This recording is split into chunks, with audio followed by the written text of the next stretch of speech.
Hi guys, David Stone here with another episode of Living Fearlessly.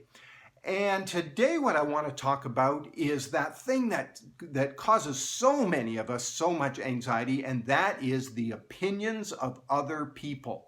How often do you find yourself making a decision or taking an action, not because it's something that you want to do, but because of how you perceive other people are going to judge you based on that? So whether it's how you dress, how you do your hair, how you what you say, maybe it's a joke that you tried to tell, and what did they think? Did they think it was funny? Did they think it was inappropriate? Did they think it was off color? Whatever it was, and we're sitting there and we worry so much about what do others think, or you've just had a conversation with somebody and you're thinking, did I say the right thing?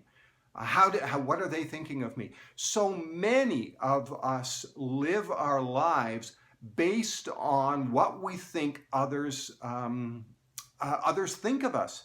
Now, it's relatively harmless if the things that we're being influenced about are things like how you do your hair or the clothes that you put on today or whatever.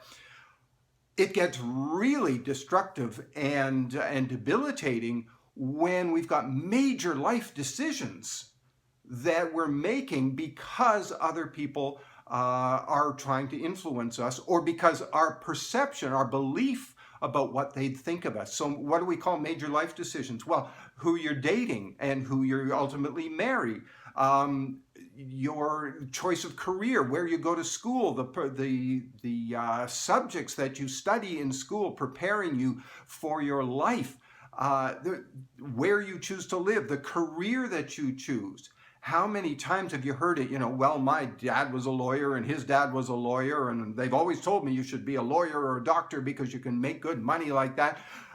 And what you really wanted to be is a poet. But they all said, no, you can't be a poet. You can't make a living being a poet. And so you gave up the dreams that you had because of what other people are thinking about you. Now, what's the origins of all this pressure? What's the origins of us being so concerned about the opinions of others? Well, it's frankly, the basis of it is that we are lacking in self-approval. We're lacking in self-love.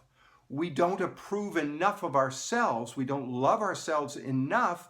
And so what we do is go looking for it from other people. And it's one thing to look for the approval of people who are really close and really important to you. But how often do you find yourself where, it's complete strangers? Somebody you pass on the street, and yet you're still thinking, what did they think of me? What was their response to me? And so this whole thing of, I don't love myself enough, I don't have enough self-esteem, and so I'm looking to try and find it from other places, from other people. So how do we start changing that around? Well, we have to practice just absolutely endless and continuous self-love. How do you do that? Well, catch yourself when you're winning at life. As you go through the day, find yourself doing things and make a note and celebrate yourself as you've done things right. And so when you, ate a healthy breakfast, pat yourself on the back and say, yeah, look at that, I'm disciplined to do it right. When you go out and exercise and you say, yeah, I did my 30 minutes today and I feel good about myself, pat yourself on the back. Recognize your self-worth in doing that. Keep what I like to call a victory log. Write down at night. You keep a little book beside your bed and write down the things that you did today that you feel good about. You say, yeah, a good person, a smart person behaves like this. A person that I admire behaves like this. And here are the things that I did today that make me feel good about myself. This is how we build up our self-esteem. And you can't go anywhere without self-esteem. And so we look for others' esteem that's given to us by other people. And that doesn't last because, as soon as they decide that they didn't like what you've done, then that esteem goes away and we're stuck and we have to go looking for it again. And it'll always go away because eventually you're going to do something that somebody somewhere is not going to approve of. And of course, the classic situation is you've got two people, both of whom are important to you, both of whose opinions you value, and they each want something different from you. Who are you going to please?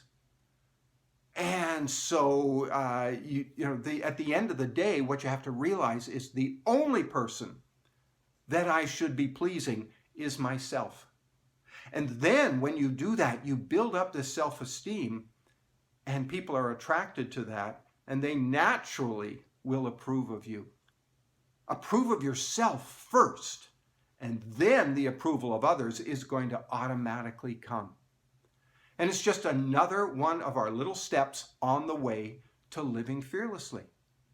So I'll see you back here in another episode of Living Fearlessly. Have a great, absolutely fearless day.